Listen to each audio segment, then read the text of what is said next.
Well, my guest on the Michael Steele Podcast is someone that I've known a long time. She's a Baltimore girl, so you know already she's going to bring it and keep it real. She's an award-winning White House correspondent who's had a very unique advantage as the only Black female reporter covering urban issues from the White House. It's none other than April Ryan.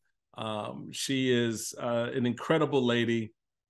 She can be seen on CNN as a political analyst. She's also the Washington, D.C. bureau chief on the Griot. She's been featured in Essence, Vogue, Cosmopolitan, and Elle magazines. And her impact in both journalism and politics is well known, regarded, and has been profound. She's come out with a great new work that we're going to get into called Black Women Will Save the World, in which she presents a kaleidoscope of experiences, trials, and tribulations, and how, despite all of that, Black women continue to move forward, persevere, and make space for young women who are coming behind them, and giving credit to the generation of women who came before them. It is an incredibly fun and thoughtful conversation, and I'm looking forward to sharing it with you here on the Michael Steele Podcast right after this.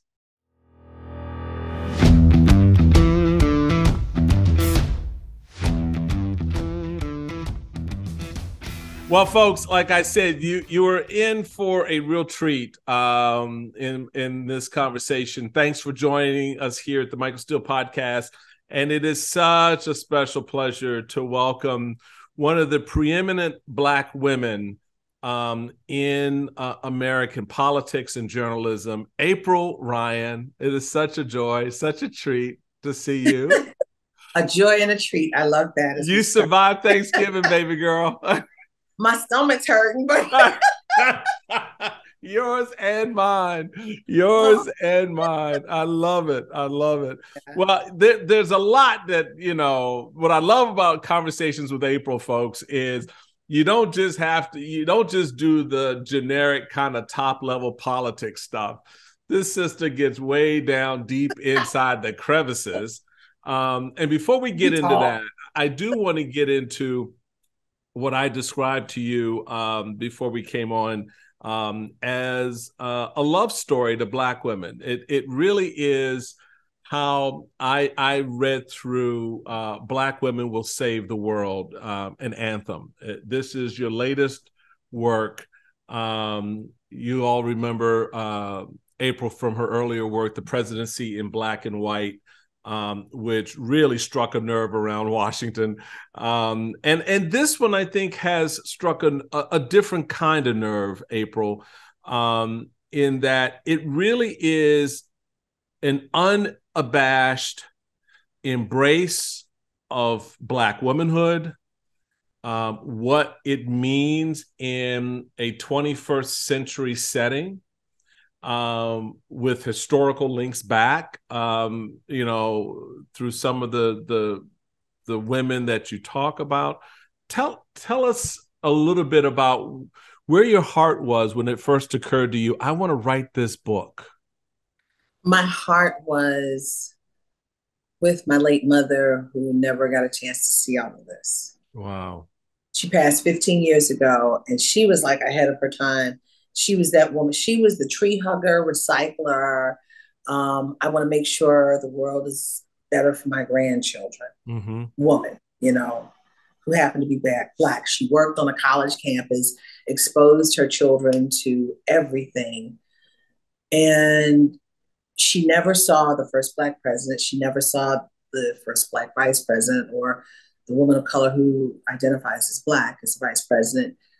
Nor does she see the Supreme Court justice, but trust and believe she would have been out there supporting the appointments, the election, the rise. And in this moment, I thought of her, but I also thought about those other women who were just like her, who fought for this moment, never imagining this moment. All those other women who kept pouring into our community, pouring into their children, pouring into everyone but themselves. I wanted to pause, mark the moment to celebrate them. Because if it weren't for these Black women who carried us all on their backs, be it to the polling booth, be it to the schoolhouse, be it to the church house, be it to the workhouse, we would not be, Michael, you and I would not be here today. True. Because your story about your mama is amazing. Yeah. And you have a dynamic mama who, look at you and your sister. And it's all because of a Black woman who believed in you, who believed in this country. It's not about your politics. It's not about your party. It's about your personhood. I love the way you put that, because you set that tone right at the beginning. And one of the first things I highlighted in the book was this quote: "After all, Black women make the extraordinary ordinary." Yep. We drive change in a society that wasn't built for us in order to make it better for all of us. That's right. End quote. That, to me, I mean, because a lot of people sit back and they go, well, white mothers are no different than Black mothers. Hispanic mothers are no different than that. And at a certain level, that's very true. They want the best for their grandkids and their kids as well. But when you put in 403 years of the shit we Black women have been through, remember, Black women brought to this country stripped of their kids, stripped of their husbands, stripped of their families, and then oftentimes raising babies impregnated by white slave owners and raising other people's babies. And raising other people's babies. Wet nursing for the masses' wife. And see, that's the part, Michael Steele, that people don't understand. You have hit the nail squarely on the head.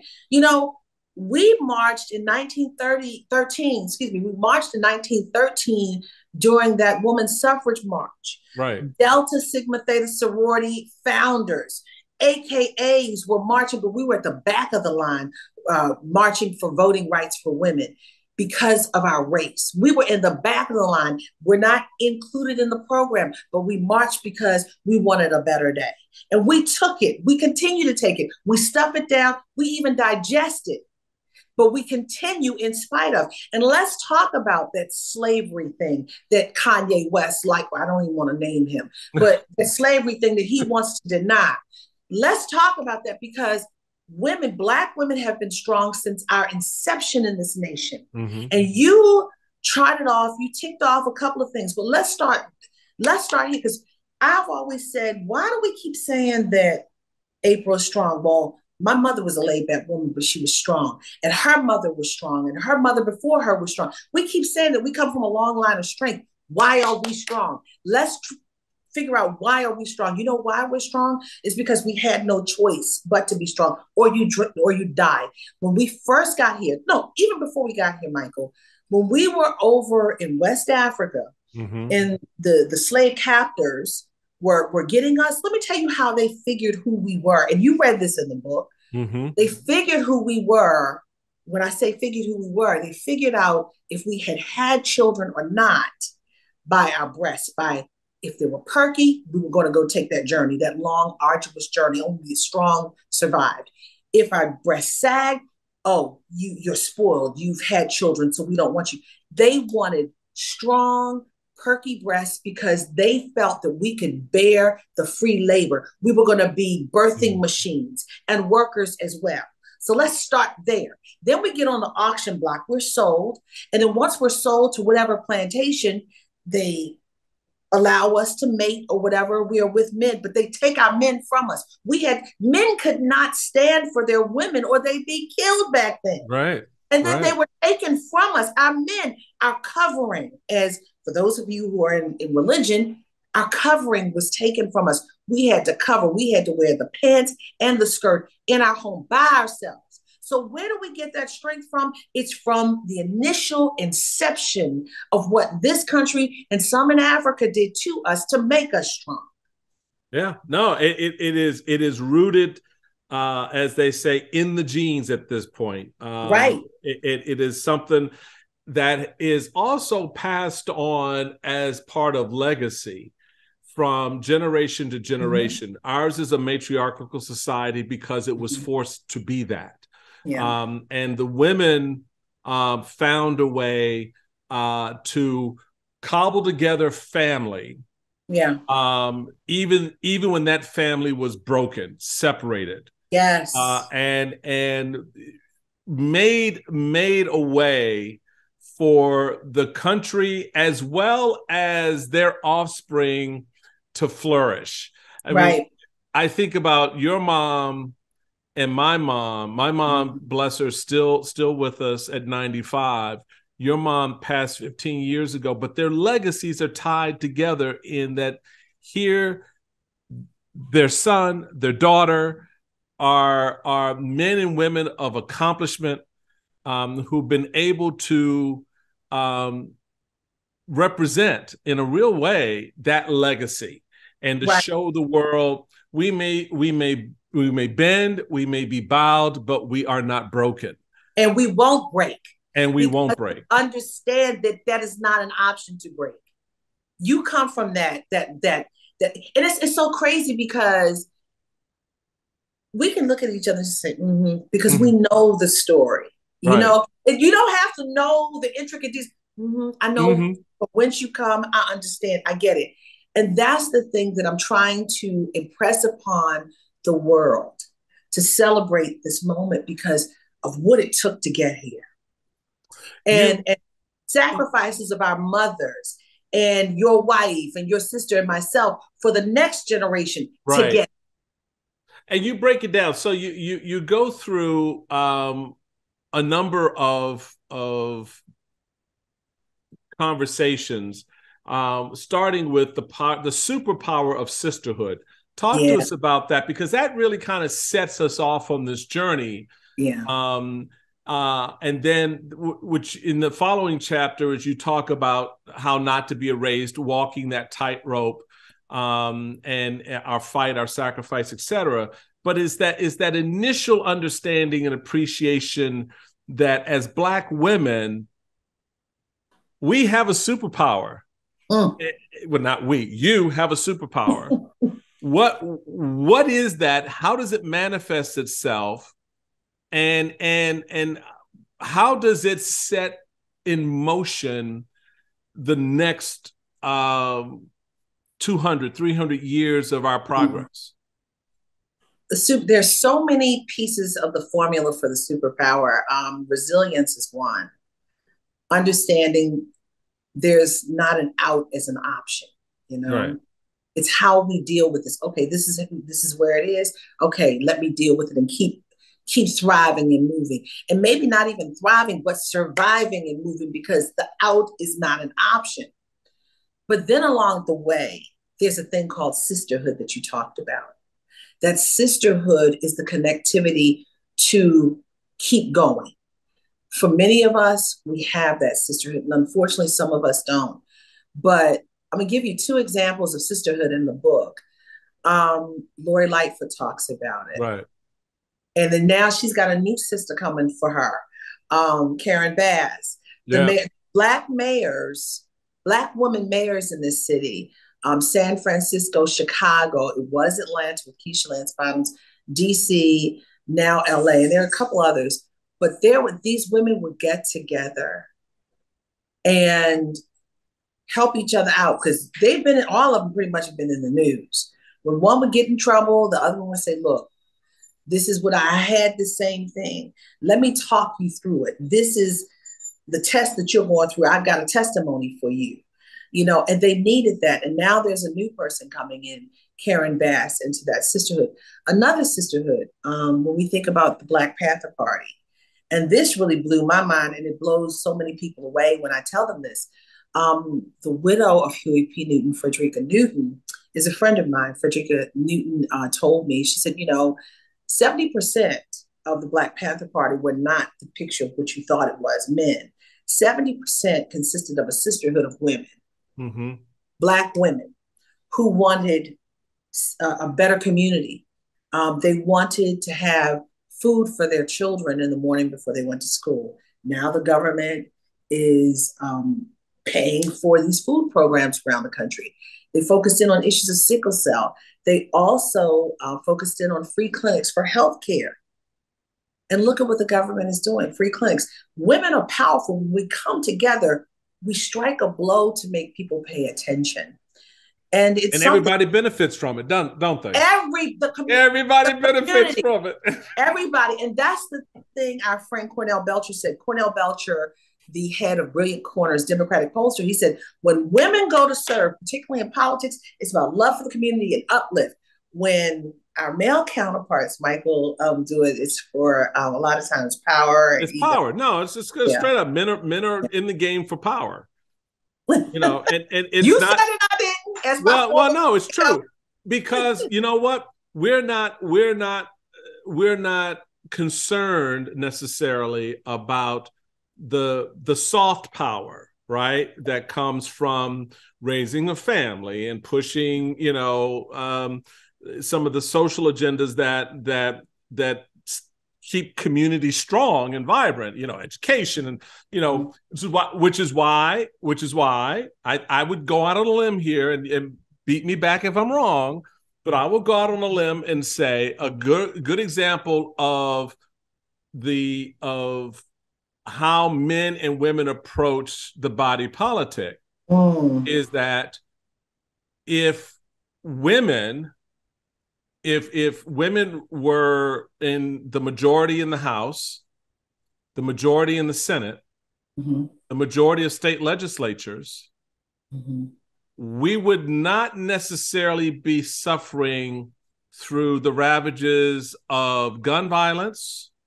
We wouldn't necessarily be suffering through the ravages of food deserts, right? The ravages of undereducated children, right? Because that soft power is the space that they've always operated in and tried to move men to say, okay, guys, you need to pay attention here and do this. And remember, like, but right now power. I'm gonna say the nurturing, the uplift, nurturing, nurturing the sense of community, because there's nothing soft about it. We are. That's true. That's fair. We are nurturers, and we have to be really cognizant of how we characterize people. Because Michael, let me tell you something. Some woman, I had an interview with someone at the beginning of the book. She read the book, a white woman from Baltimore, from the Baltimore area. And she says, tell me, why are you angry? Why are you so angry about the adultification of children? And you know where I went. I'm like, first of all, I'm not playing into that stereotype of being the angry Black woman. Right. I'm like, words matter. I'm like, she's like, why are you so angry? Well, ask her, why aren't you angry? Right. That's what I'm talking about. Why aren't you angry? You should be angry about what's happening to those kids. But I'm going to be the angry Black. Why are you so angry? She in her rhythm. Why are you so angry? I was like, don't do this. But then they do. They do. Those same white women, suburban white women, get angry about CRT. They get angry about transgendered children who probably are some members of their family, which won't even go there. So they pick and choose their anger and the things they want to be angry about. Right. So but Black women, can we say then that but Black women have not been afforded throughout history to pick and choose what to be angry about? We have not. We have been told. We have been given a deck of cards. You know, I think about what Bishop T.D. Jakes says, you know, while other people are given shovels, we're given a spoon to dig out. And we do it so well. And when we do that, they're like, oh, they heap on more. Because they know we can take it, whereas other communities can't. Right. Are viewed as strong. We are viewed as not, the world does not view us as the symbol of beauty. They don't view us as vulnerable. We are human beings, and we are considered so strong that we don't hurt when we go to the doctor's office, which is crazy. And I'm sitting up here dealing with that situation right now. I'm like, why are you giving me this crazy stuff, making me sick or sicker? I'm like, come on. We have to advocate not just for the community, but for ourselves in every facet of life. And you tell me I'm not going to celebrate. Look, I'm singing this to the mountaintops. Black women will save the world, have saved the world, are doing it, and will do it. And they're trying. Let me tell you something. So many Black women were showing up, texting me, look, this is the line I'm in Georgia. Like you say, they're in line to early vote. You know, what are we? 52% of the Black population. We are the pretty much the voting bloc for the Democratic Party, you Right. know. Oh yeah. Yeah. There is no Democratic Party without Black women. Without Black women. How about that? There is none. And look, and the example is Alabama in 2017, right? Roy Moore versus Doug Jones. Black in Selma in the Black Belt. These Black women were like, look, we've already had racism. We've seen Bloody Sunday. We saw what happened over that racist named bridge, the Evan Pettis Bridge for Bloody Sunday. You're not doing it again. In a town that still looks like it did in 1960s, during the time of the Bloody Sunday March.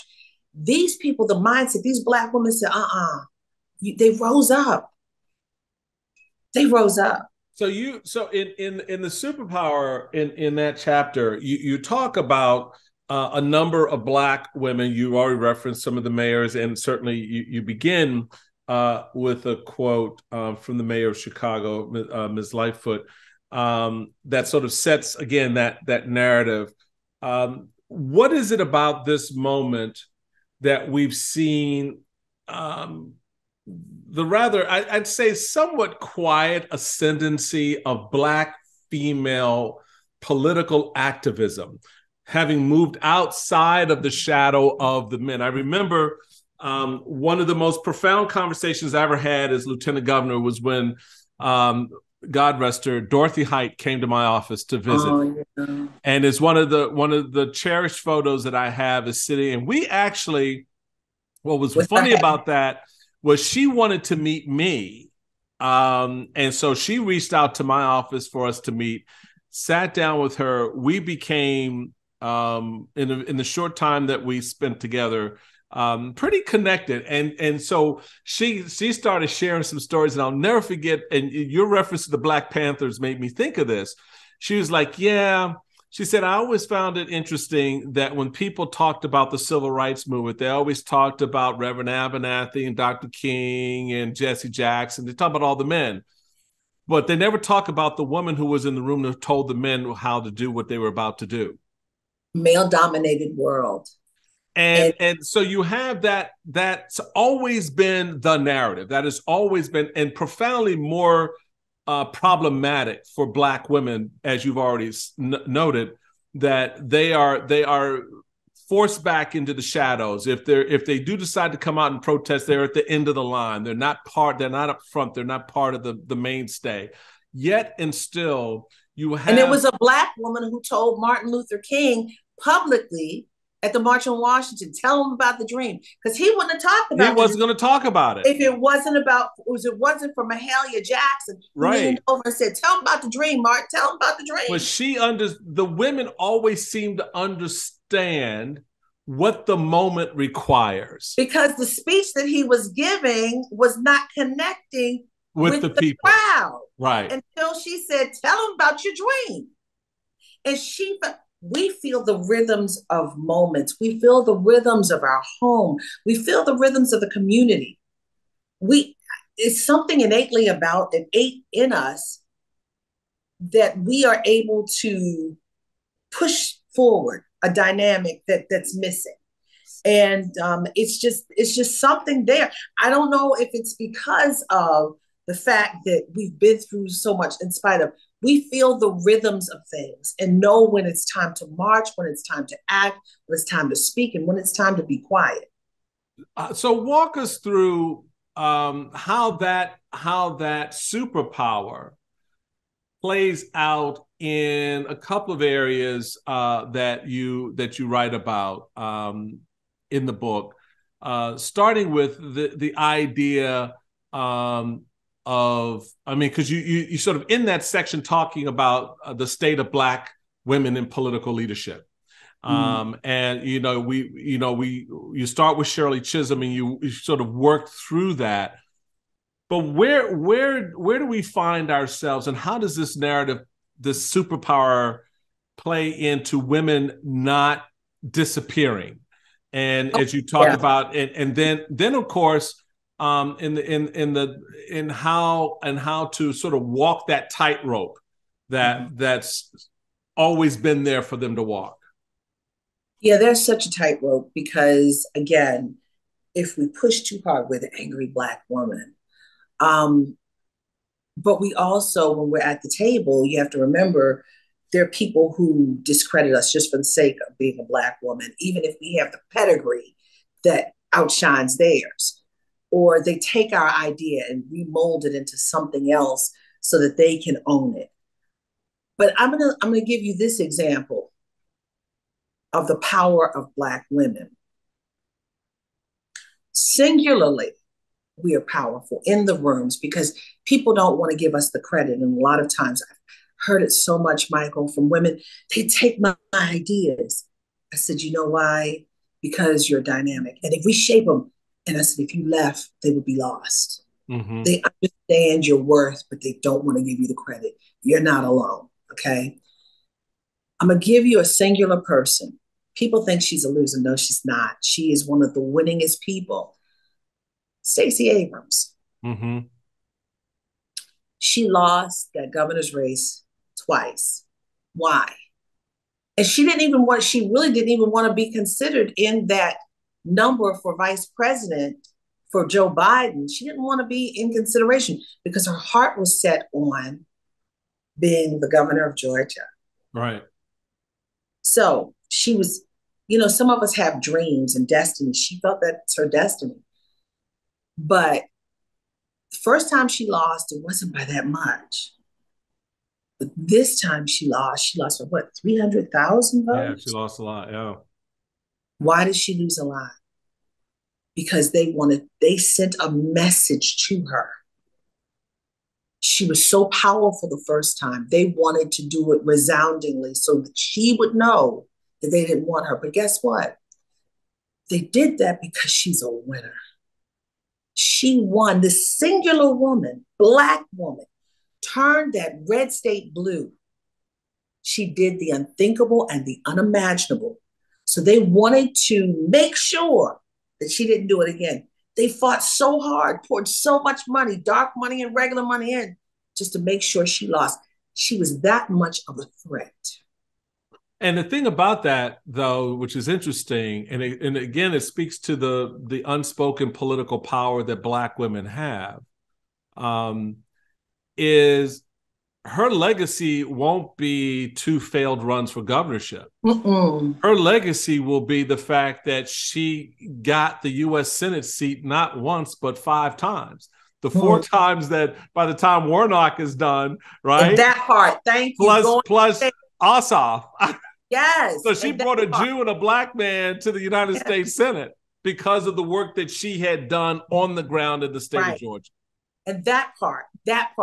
And you know what? I didn't even equate her, and I should have, with Warnock and Ossoff. And right now, even though, and that's another thing right now, even though she lost the governorship, the race is still tight. That governor's race was about her. The rest of it is they're trying to come to grips in Georgia. Yeah. It was so close. Neither one of them got beyond 50%. They had to have this runoff. So it was tight. It wasn't about her this time. It was about her for the governorship. But this time, Georgia's trying to come to grips with itself. That's what this is between Warnock and Herschel Walker. No, they're looking at 2 divergent futures. Yes. And the question for Red Georgia is, do we want to align ourselves with Blue Georgia, right? For a better Georgia, or do we really want to do the tribal, my party over country storyline and go with someone who everyone knows is highly unqualified to be in the United States Senate, let alone an elected official? And I think that one of the stark aspects of this, of what Stacey did, was she brought people into the process. She, in some sense, right, not to put too fine a point on it, is sort of the Harriet Tubman of voting. Right? She created this roadway, this pathway for voters to sort of find this freedom of away from and above the process, even though it was used against her in her first election in 2018. Yeah. As you are making this very cerebral, I'm going to say this: she made the unseen seen, or at least feel like they were and they Yeah. matter. And that's where politics is personal. And that was the special sauce in her magic. Because so many people, particularly in Georgia, because Georgia is this, and we're just being real straight up honest. Georgia is Atlanta, and then there's Georgia. Right. That's it. Yeah, there's Atlanta, and then there's Georgia. That's about right. And yes, just like there's Philadelphia, then there's Pennsylvania. Exactly. Exactly. I mean, come on, we've seen. Can you say Oz? That's all right. Anyway, because that was not in Philadelphia. Praise Jesus. But anyway, amen. Go to church. What'd you say? I said go to church. I know, but what we have to understand is that for this Black woman to basically go, and she told them what she was doing. Yeah. They never believed it, and she did it methodically and quietly. She said, "This is what I'm doing," and she did it. And then it was basically Georgia, the state's repudiation of what she did, why she lost the governorship. And those articles, not the articles, the advertisement was so. I've been to Georgia several times during this book tour before in the lead up to the midterm. Those commercials were awful. I felt my heart broke for all the Black candidates because they were just attacked, knocking everyone's integrity. But for this Black woman, I said they made her look like she was an animal. Yeah, well, that's always the MO. I mean, that's how we take down the Black political figure. Exactly. Is you make them as I learned from Marion Barry many years ago. He said, when they come after you, Michael, they're going to come after you in one of several ways. Either they're going to come after you that you are incompetent when it comes to money. They're going to come after you that you can't control your libido and you're just hypersexually active. Mm-hmm. Or they're going to come at you that says that, basically you're incompetent, you're not capable of the job, it's above you, etc. And it is true. Go back and look at when you look at how they came after someone like Ron Brown, how they came after Jesse, how they came after Mayor Washington, how they come after Black women. And it goes back to the question I was raising again about the slow, silent progression of Black women now moving into the political space the way they have. It is interesting how at once they hailed Mayor Lightfoot and then immediately turned on her.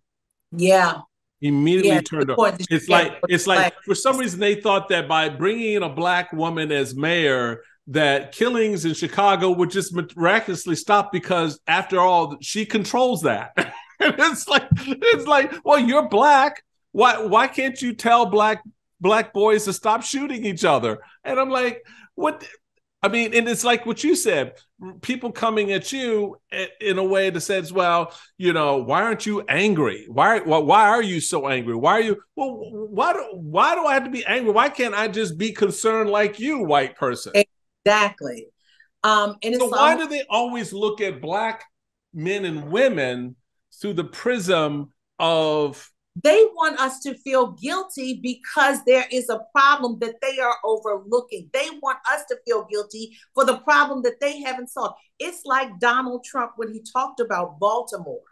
Yes. In Elijah Cummings. You are the president of the United States. You have the capability to see and fix the issue or work with the city, but yet you're going to rats and all this stuff. That's what this is. Which is why Sharpton and I went up and said, no, that's just not, we're not having it. We're just not, you're not going to do that to the people of the city. You're just not going to do that. Exactly. Baltimore, let me tell you something. There's no other city. Well, there are other cities. Philadelphia, Baltimore, Philly are mirror images. And Detroit used to be like this. You can't walk away from cities that have been part of this nation's history. Can you say Fort McHenry? If you don't know about it, Google it, please. Right. And there's a song that you sing about the patriotism of this country that comes straight from Fort McHenry. That's right. Francis Scott Key. I want you all to Google that. So anyway, but what I'm saying is that there's no other place in the nation like Baltimore that has the word failure built into the very existence of its people, according to Pastor Bishop Walter Scott Thomas. And for you to be president, you have the pen that can write life and death and the tongue that can speak life and death, and you to mock a city.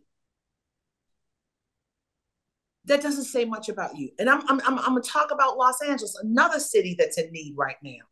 Karen Bass, that woman is priceless. That man that Black woman is priceless. He put $100 million plus into a campaign to defeat this one Black woman. Superpower. Too strong. That's my I can't believe this brother spent $100 million of his own money to do that. That's how much the owner of my company, Byron Allen, bought a house with. New house, whatever, but that's a whole nother story. But I told Byron the other day, I said, I want to come and stay at your $100 million vacation home. And he never said yes. Right. But he didn't say no. What'd you say? I said, but he didn't say no.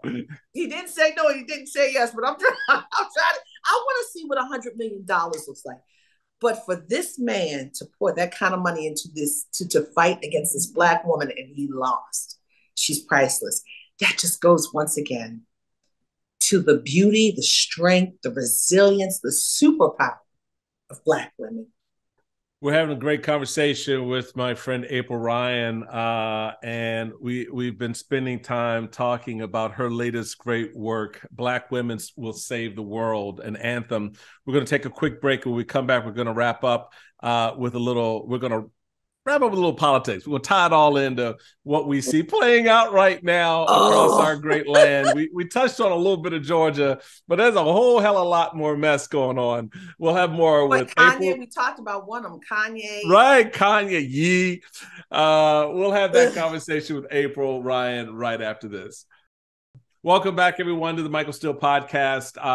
It is such a treat, and I hope you've been enjoying our conversation with the incomparable April Ryan in her latest book, Black Women Will Save the World, an Anthem. And we were talking about how in so many ways you emphasize the price that Black women pay for being first in a space, for being the smartest or most accomplished in the room, for excelling at just being themselves, and particularly in spaces that were not explicitly built for them, and right. how that has translated over time. When you're looking at the number, and we ended before going to break talking about Mayor-elect Karen Bass, who I have a lot of high hopes for, but also recognize she's inheriting a system that has been largely built beyond her her control. Now she's got to come in like Mayor Lightfoot had to do in Chicago, Mayor Bowser had to do here in Washington. We saw the trouble that the mayor here in Washington had to deal with when the white man tried to create an insurrection and wanted to blame her for the lack of response to his shit. But that's a whole nother conversation. Because you hit it right. His shit. You hit it right. because she ain't nothing to do it. She actually did try to clean it up, but she was like, y'all got to call me in first. But no one was calling. Trump wasn't calling her, but he wanted to blame her. He was ill prepared for this job. So right. So you have these examples out here, April. How, what is that voice? What is that resonating sound that Black women make as a clarion call for a country, for the country going forward? Will we see more Black women emerging in this space? What does that look like? What does that feel like? And how do you think the country responds? Because I look at the response to Kamala Harris, and it reminds me of a conversation I had with the vice president in 2018. And I kind of wonder about what that would be like, and having known firsthand the setup. Everybody wants you to do the job, And when you do the job, then they want to take you out of the job. Thank you, Sean. Okay, I hear you with Kamala Harris, but look to Ketanji Brown Jackson. She's made such news. And but that's different. That's an appointed position. She's on the bench, and but she's not.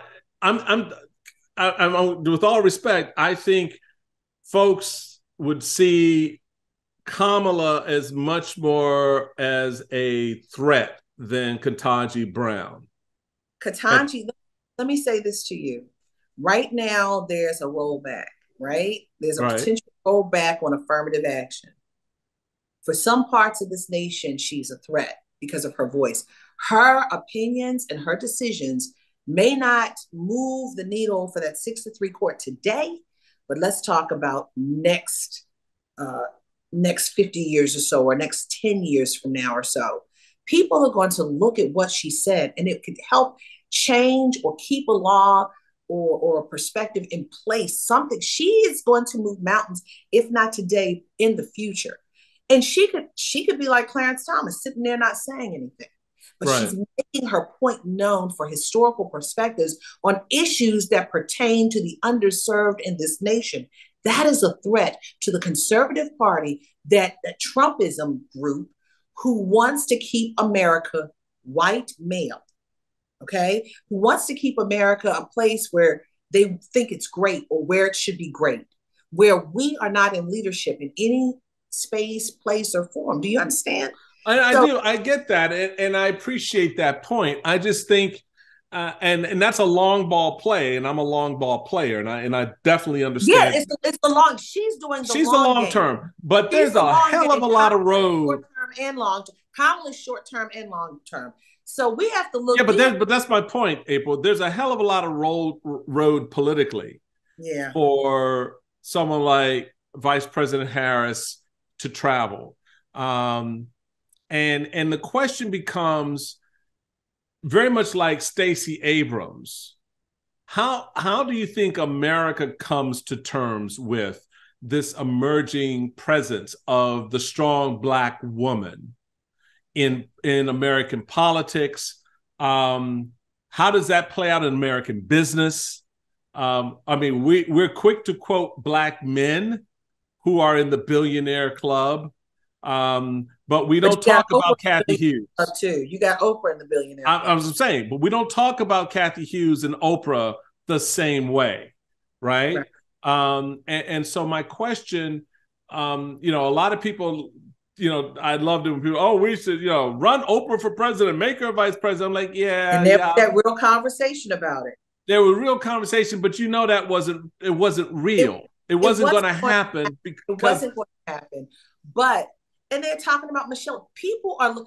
And Michelle Obama, right. Yeah, there is a segment of society that understands Black women are going to see it for what it is. And we have got that keen skill of being able to see it for what it is and move beyond it, to move the ball forward, get the obstacle out the way and just go. We see clearly. But the problem is that it's still a male-dominated town. It's still a male-dominated society. And let's really put more on it. It's a white male-dominated town and society. Right. And until women are allowed to get into those spaces to bring others in, it's still going to be a fight. The fight's happening. You got not just Kamala Harris and Ketanji Brown Jackson, you got Karine Jean-Pierre, Shalonda Young, you've got Keisha Lance Bottoms in the White House, you've got Susan Rice. And this is just the White House. This is in Washington. You've got Black women mayors. You've got Black women city council people. You had over 500 Black women running for office in 44 states in this last election. You have Black women who are now speaking and taking ownership of the space. Shirley Chisholm talked about this perpetual folding chair that we kept on our back. She said, if you don't have a seat at the table, bring a folding chair. We're going to always keep that perpetual folding chair for others, like we do. But we are now building the table, building the chairs that are firm and permanent and planted, and convening the conversation. So it's got to keep moving, evolving. And that's one of the reasons, Michael, why I wrote this book, because we have to keep this movement going. If we don't mark the moment, we lose the ground. And I'm writing the book as I show up as a Black woman in a society that was not thinking of an April Ryan in that White House briefing room, or a society thinking about you as the former head of the RNC, the Republican National Committee. So here's the deal. As they weren't thinking about us, we are here. We're making space for ourselves and others who look like us to come to these tables. We may not agree, but we are making space for others, because if we are out of the room, if we're absent from the conversation or absent from the table, we have no space in this society. They don't make space for us or room for us. We have to continue to make room for ourselves to push forward the conversation and the dialogue on issues that pertain to us. You know, we just heard Houston's got a water issue today. Oh my God, we're up in arms, Houston. But we're still dealing with Jacksonville. My God, we're still dealing with Flint. Right. Black women are screaming this, you know. Our children are still being shot on the street. Black women are not only screaming about this, they're going to the funerals, going to the city council and talking about all of this, you know, but we're also just trying to make it work in the midst of supply chain and COVID and recessionary times almost, that the president says that we're not in. But, you know, I mean, Black women, when they were trying to fix meals for Thanksgiving, they were finding that there were no whipping cream bottles on the shelves. You know, as the family wants, we are running households. We're rising number as head of household. We're rising in number as the breadwinner. And if we leave it in the house and things are not always on the shelves, we are complaining. We're the first one screaming at the city council meeting or in the schoolhouse or in the church house, things are not right. I'm giving us our flowers now because we have made change in so many instances and still doing it and will do it because it's innate to our build in our being.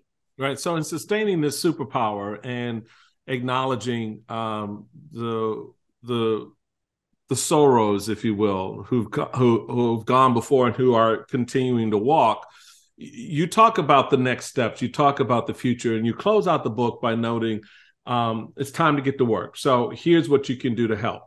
Acknowledge Black women, because erasure is real and dangerous.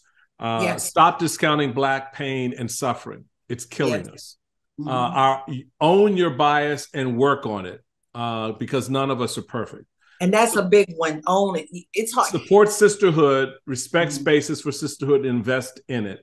And embrace new models of leadership, respect our children and their childhoods, invest in our political strength. And then finally, let's speak for ourselves. That's your capstone for the next generation of Black women who are going to be following the April Ryans and the Michelle Obamas in moving the country closer to its ideal. Than its current status. Moving closer to its ideal, not the founding fathers' ideal, but the ideal of a better unifying community or country. Right. And, you know, sometimes in that list that you just read off that I put in this book, towards the end,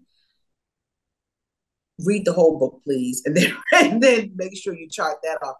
But sometimes it's hard to face ourselves, looking in the mirror at who we are and who we have been. Are we really taking into consideration the other person? And when it comes to Black women, we are often pushed back, held down, erased. Mm-hmm. And why is that? Because others have not stood up to say this isn't right. It's time to stand up. And it's time to work for a better day versus how it's been going, because we are now a nation that is getting ready to see a shift, a flip in the majority population in this nation. And you would rather be on the side of people who want to help and uplift and do better than not be on the side of those people. And I'm speaking of Black women. Black women have taken in everyone and loved up everyone, but question is, has America done the same to her? No. She's an award-winning White House correspondent. She is an incredible backbone for a lot of women in journalism, who white and Black, Hispanic and Asian, who I know, admire, and respect her work. She is April Ryan, the author of the new book, Black Women Will Save the World, an Anthem. It has been a particular treat for me as a friend, longtime friend, who has been on the back end of that text from April. Okay, so tell me what you know.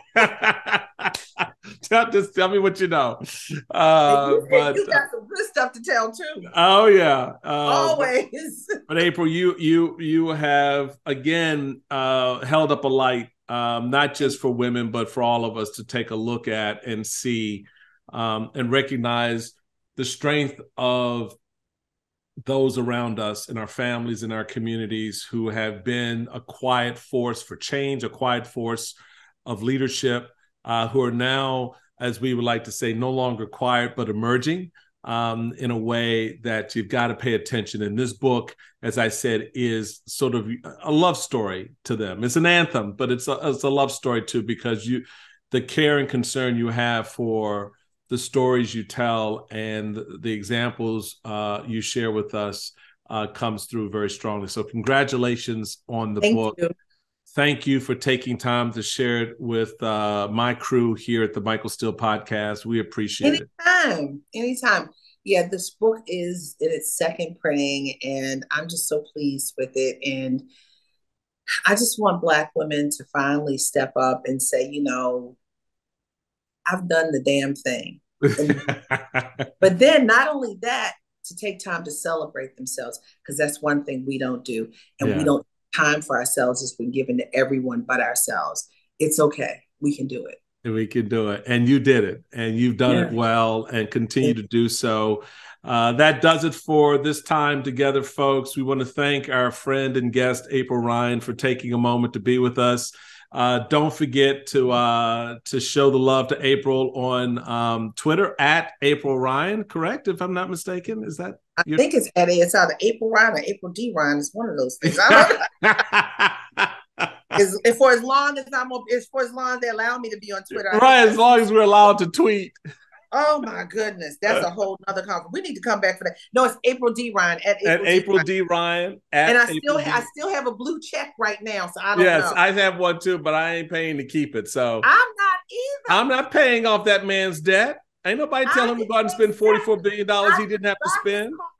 I didn't buy his car. I'm not buying his Twitter. I'm done. That's it. I'm not. I refuse to play. I'm sorry. I'm not joining you in your reindeer game. Not happening. No. So, folks, don't forget to check us out on Twitter at Michael Steele for as long as we're there. Yes. And certainly the podcast at Steele_podcast. Do the download thing. You know we love it when you do, because you make me feel all yummy inside. And share the likes and the love and spread the word. I think we've got a great thing going on here, particularly when we have wonderful guests like April Ryan. Until next time, y'all, be safe, be well, get ready for the holidays. We're counting down to Christmas, baby. Counting down. Take care.